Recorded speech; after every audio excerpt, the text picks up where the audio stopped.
Welcome guys, today's topic is Xpath.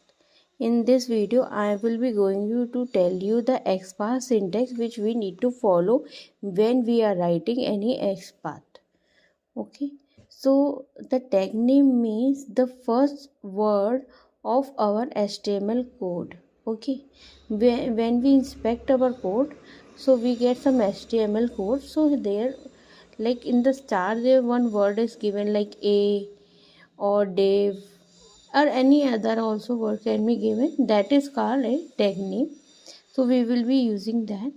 An attribute equal to value. Attribute is the word where, like I have shown you in the uh, before lecture, I have shown you the HTML code. There we have given you the id equal to endpoint. So id will be the attribute and value will be the endpoint and tag will be the a.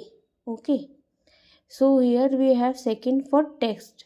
Like text means the text will be given in that HTML.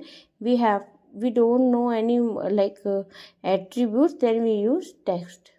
Okay, following sibling is like the next sibling at the same line, but it will not the subchild.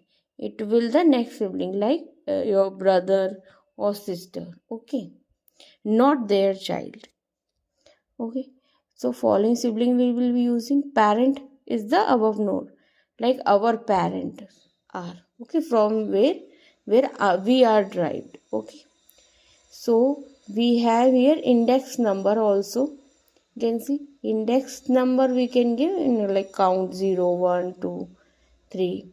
And we have like contain, start with and end with. These are the regular expression which we use. And then attribute name we write and value, okay, in single quotes. Okay, thank you. Please subscribe and like my video and do share. Bye bye.